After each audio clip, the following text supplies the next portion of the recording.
You can have anything you want in this world, but you have to be willing to pay the price for it. Now, I want to read you a passage from the Kabbalion, good book, I recommend. And it says, one generally pays the price for anything that he possesses or lacks. If he has one thing, he lacks another. The balance is always struck. Everything has its pleasant and unpleasant sides. The things that one gains are always paid for by the things that one loses. The rich possess much that the poor lack, while the poor often possess things that are beyond the reach of the rich.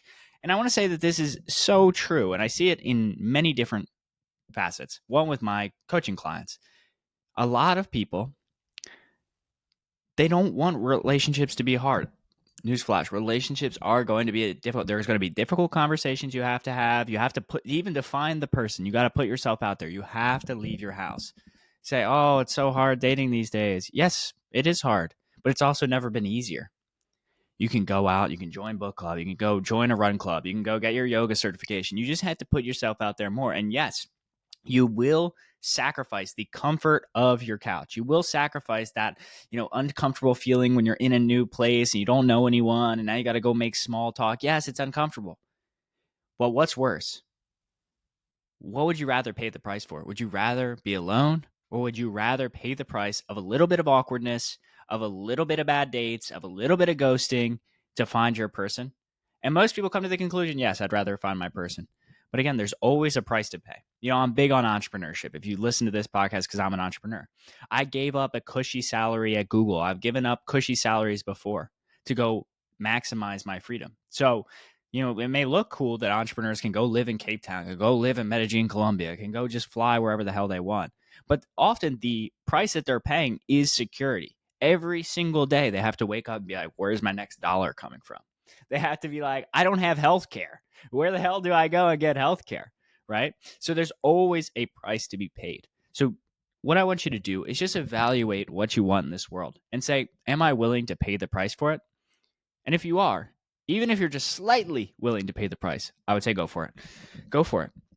So I know a lot of people that listen to this podcast are going to be women and are going to be thinking about finding their dream person. So let's talk about some prices you have to pay. And I see this often come up in boundary setting. So there's a classic phrase that you probably heard me say a million times is hard conversations, easy life. Easy conversations, hard life. So let's imagine easy conversations, hard life. What does that even mean? Okay. So if he says something, a backhanded compliment, if you do not call those things out, if you do not have the hard conversation of being like, hey, I do not like being spoken to that way. Hey, that really hurt my feelings. If you do not have that a conversation, you are permitting it to happen. So you might say, oh, I'll just let it slide once. But if you let it slide once, and then you let it slide again, and then you let it slide again, in 6 months, you're going to be resenting this guy so much when you could have nipped it in the bud right there. And hey, if he overreacts to that conversation, then this probably ain't your guy. He's not emotionally mature enough. All right. But if you have the hard conversation, if you start to say, whoa, maybe, say you're in a group of friends, you pull them off to the side, say, hey, like, I really don't like when you talk. And I'm sure this wasn't your intention, but I really didn't like when you made that joke about me. And then let him respond. Just let him talk. Because and I noticed this, I used to run, this will be an interesting story. I used to run a volleyball group. So we had this amazing group of volleyball players. And I noticed that if I let somebody cancel and I didn't call them out on it, then other people would start canceling because it is like a chain reaction. Culture is contagious. Culture is contagious. Negative emotions are contagious. Positive emotions are contagious. If you let somebody get away with denigrating you, being mean to you, it will start to spread throughout the room, and other people will start feeling like, I could be, she don't stand on business.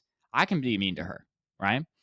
So I want to leave you with that. Is anything you want in this life you can have, but you must be willing to pay the price for it. And if you're only semi-willing to pay the price, I'd still go for it. Because do not be scared off by like, oh, the price you have to pay.